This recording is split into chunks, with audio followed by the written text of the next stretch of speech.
Have you ever noticed that top bankers often use fast speed? The reason is, it makes the object ball slide into the cushion before any roll can develop. This makes rebound angles very predictable and consistent, even on different tables and under different conditions. If you practice smartly for many years like the pros have, you can build up solid intuition to be able to aim bank shots intuitively. There you have it. If not, you might find some of the systems in this video helpful. There are several good systems for aiming sliding object ball banks for when fast speed is used or when the object ball is close to the banking cushion. To compare these systems and see which might be the best, I decided to first do a careful experiment to find accurate reference lines for sliding object ball banks. I show useful systems throughout the video with a comparison at the end, but first stick with me a little while to see a quick summary of some banking science. I started by finding a line that worked through the first diamond on the banking rail. For each shot's initial aim, I used an approximate spot-on-the-wall target I'll talk about later. I used a template that accurately positioned a straight 3-ball small gap combo to minimize the effects of any aiming and spin transfer errors. Here, I'm carefully lining up the template along the initial aiming line through the 1-ball and the golf tee at the first diamond. The goal is to find the bank line to the center of the pocket that is accurate enough to have the banked ball follow the 11 into the pocket. Because that bank came up a hair short, I adjust the 1-ball position a touch higher and realign the ball template slightly. That was nearly perfect, so I measure where the line crosses the rail by the 1-ball using a diamond ruler. Links to the printable templates I used can be found in the video description. Then I advanced the target on the banking rail a half diamond and repeated the process. Again, I started with an approximate spot-on-the-wall aim. Then I carefully align the ball template along the target line and then hit the shot.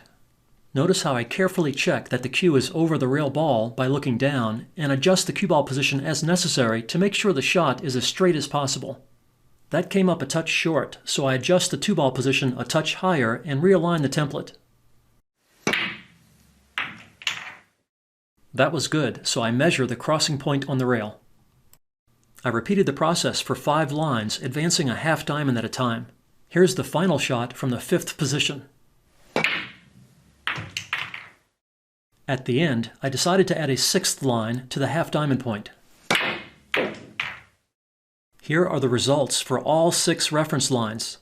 The bank lines were from 1.38 to 0.5, 2.72 to 1, 3.89 to 1.5, 5.07 to 2, 6.38 to 2.5, and 7.74 to 3. These accurate reference aims will be used to evaluate several common aiming systems. Now I will cover how I found the spot-on-the-wall target used to approximate the initial aims in the previous section. Let's start with an excerpt from my Top 10 Bank and Kickshot Aiming Systems video explaining how the 1/3 more than twice system works. With fast speed banks, or when the object ball is close to the banking cushion, a very useful aiming system is the 1/3 more than twice system. With this system, the reference lines are measured relative to the rail grooves. Because a ball banked with speed normally comes up short, this system adds 1/3 of a diamond to the near rail reference. This 1/3 adjustment is the same for all bank angles within a fairly large range. Here, the line is from 1/3 more than 2 to 1. I've included extra balls on the table so you can clearly see the alignment and the 1/3 of a diamond adjustment. Here, the line is from 1/3 more than 4 to 2. One way to apply the system is to just remember the standard reference tracks, find which one the object ball is closest to, and then make a 2-to-1 adjustment or just estimate between the tracks. Here, the object ball is closest to the 1/3 more than 3 to 1.5 track, so I just make a 2-to-1 adjustment. Another way to apply the system, if you like numbers, is to first estimate the number where the object ball will hit the cushion. This is easy to do if the object ball is close to the cushion. Here, the number is 1.7. Then double this to 3.4 and add 1/3, or about 0.3, giving 3.7. Remember, the system works only if the object ball is sliding into the cushion with stun. If the object ball is farther from the cushion, you need to use faster speed to ensure object ball stun. But if the object ball is close to the cushion, almost any speed will work, even slow speed. As covered in detail in the Video Encyclopedia of One Pocket, or VOP, any kicking or banking system off any number of rails can be represented by an equivalent spot-on-the-wall target. Here, I've placed balls on the system lines at 1/3 more than 2 to 1, 1/3 more than 3 to 1.5, and 1/3 more than 4 to 2. I've also placed a stool with the cue ball sitting on a piece of chalk at a place where all 3 shot lines point at the cue ball, which represents the spot on the wall for the system. Again, all 3 shot lines point at the spot on the wall. This shot at the low end of the system goes a touch long, but a slight correction can be made to pocket the ball. Did you notice that I cut the ball very slightly to make it go? Here are the shots along the other 2 lines that go without adjustment.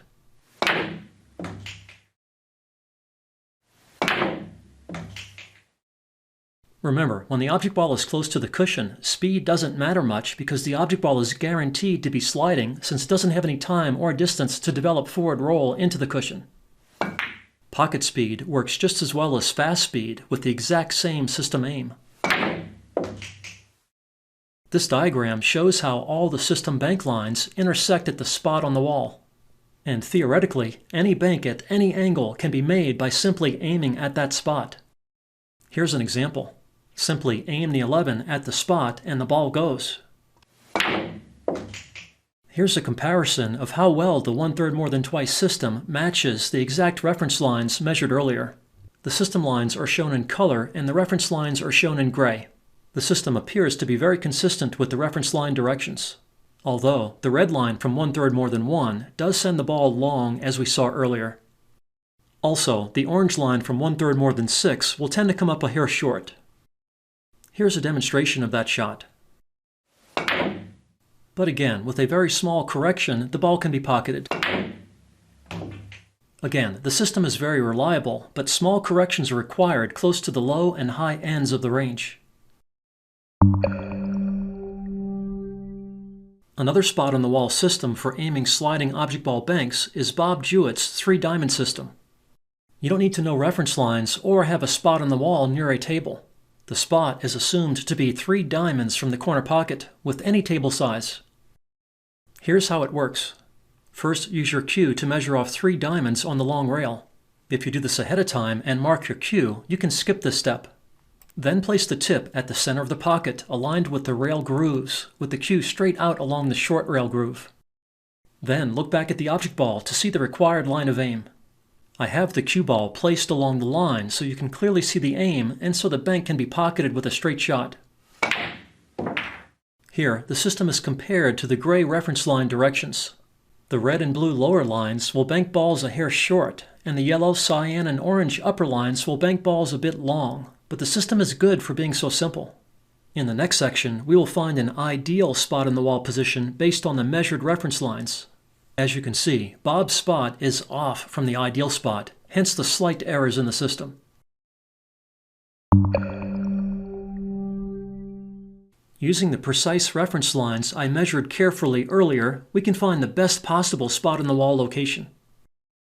I didn't record it, but I found the best stool position by kneeling behind the stool, looking back at the aim points and balls on the rails, adjusting the position of the stool until all lines looked as good as possible.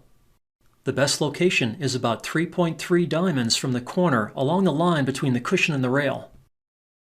Here's how it is measured off at the table. I've placed a donut on the cue at the correct length from the cushion line. Using the diamond ruler shows that the measured length agrees with the length on the diagram, 3.3 diamonds. The red lines show the measurement and spot location on the diagram. Just as with Bob's 3-diamond system, you don't need the stool to apply the system at the table. Just measure 3.3 diamonds on your cue. Again, if you do this ahead of time and mark the cue, you can skip this step. Then point the cue along the rail line between the cushion and rail with the tip along the other rail line. Then look back at the object ball to find the necessary aim point on the rail. Again, I've placed the cue ball along this line so you can clearly see the line and so the bank will be a straight shot. If you do everything carefully and use enough speed to make sure the object ball is sliding into the cushion, the bank should go. Here's the same shot using the 1/3 more than twice method instead. It requires some basic arithmetic, but it goes quickly. Although, if you don't like numbers, this and other diamond systems might not be your cup of tea. Because the object ball is close to the cushion, it is easy to estimate where it will be when it hits the cushion. Here, about 1.4. Twice that is 2.8, and a third more is about 3.1. If you don't like decimals, you can instead multiply everything by 10 to move the decimal place, but the numbers are the same. Start by estimating where the ball will hit the cushion. To see the diamond number, it can help to place your tip in the rail groove. Again, 1.4. Double that to get 2.8, then add 0.3 to get 3.1. Notice how I put my finger in the rail groove.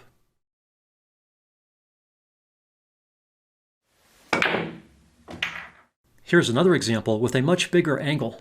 Here's the spot on the wall method again. It can help to use a diamond number to remember where the aim point is so you can locate it when you are across the table. Here, it is slightly above the 2.5 point.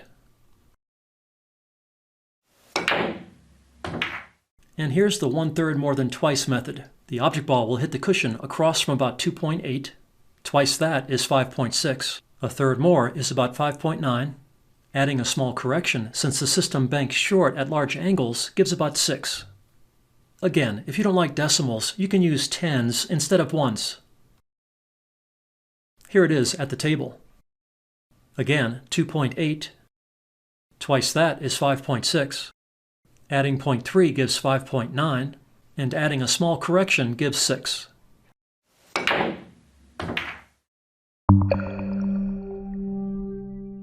Now let's briefly look at some other systems. Unlike with the 1/3 more than twice system, which measures everything in the rail grooves across from the diamonds, these other systems measure everything through the diamonds, as many people prefer. This simple system is the 1 more than twice through diamond system. Whatever diamond you are aiming at on the banking rail, you just need to double that and add 1 to find the required line of aim. For example, to bank a ball through the first diamond, you need to be aiming from 3 because twice 1 is 2 and 1 more than 2 is 3. If you are aiming between 1 and 2 at 1.5, twice that is 3 and 1 more is 4. Pretty simple, but the system is not perfect. As implied by the gray reference lines from earlier, the system works well close to the 4 to 1.5 line, but below that the system will send banks long. And above 4, the system will send banks short. But if you like the system, with practice you can learn to make necessary adjustments. Here's another through diamond system from Ralph Eckert. When shooting over a diamond point on the origination rail, the bank goes when you are aiming at 3/8 of that number on the banking rail. 3/8 is between 1/4 and 1/2, so you can half the first number, half it again, and aim in between these 2 points. For example, if shooting from 4, half of that is 2 and half of that is 1. Therefore, the correct aiming line is between 1 and 2 at 1.5. As indicated by the gray reference lines, this system seems to be fairly accurate over the whole range. However, the math is complicated for all numbers other than 4. You could try to do the halves visually, but it would be difficult to be accurate. To use the system effectively during play, you would need to be able to remember the reference lines or be able to multiply the estimated banking rail diamond number by 8/3 to find the required banking line. Most people can't easily do this. Ain't nobody got time for that. Here's a final through diamond system from Briesath called the adding thirds system. The math is simpler, but still not easy. For a given banking rail diamond number, you just need to double it and add that number of thirds. Aiming at 1/2, twice that is 1, and adding 1/3 gives 1 1/3. Aiming at 1, twice that is 2, and adding 2/3 gives 2 2/3. Aiming at 1 1/2, twice that is 3, and adding 3/3 or 1 gives 4. And so on. Again, this math is probably too much for most people. But as shown by the gray reference lines, the system is fairly accurate, although banks above 4 will go a little long.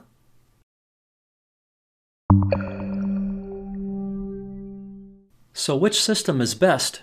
Well, that mostly depends on which one you prefer.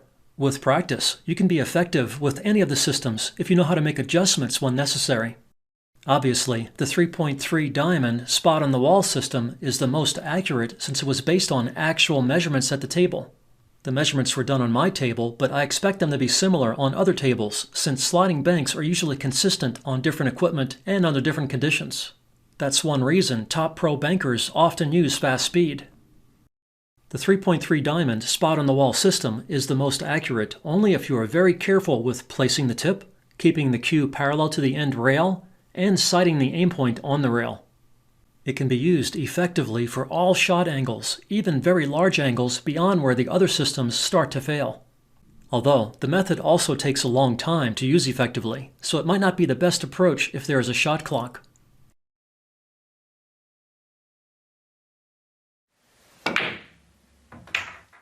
One way to determine which of the other systems is best is to compare the equivalent spot-on-the-wall location for each system.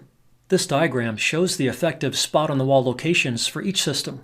The only system that is way off is the one more than twice through diamond system. A zoomed-up version of the other spots is shown on the table so you can better see how the other systems compare. All these spots are reasonably close together, implying they can all be effective with small adjustments when required. As we have seen, some of these systems require numbers and math that many people won't find friendly. If you are in this category, you might prefer the measured, spot-on-the-wall alternative. I prefer the 1/3 more than twice system. As we saw earlier, the system is fairly accurate.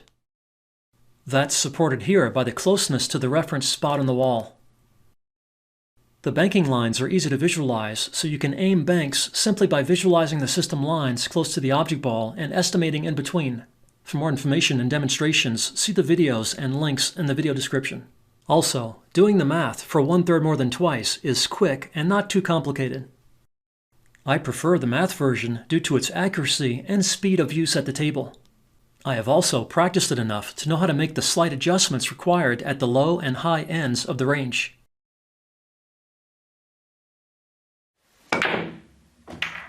By the way, did you notice that every bank in this video was lined up straight for a square hit? If you want to learn how to make aiming adjustments to account for cut angle, see my bank and kick effects and aiming adjustments video linked in the video description.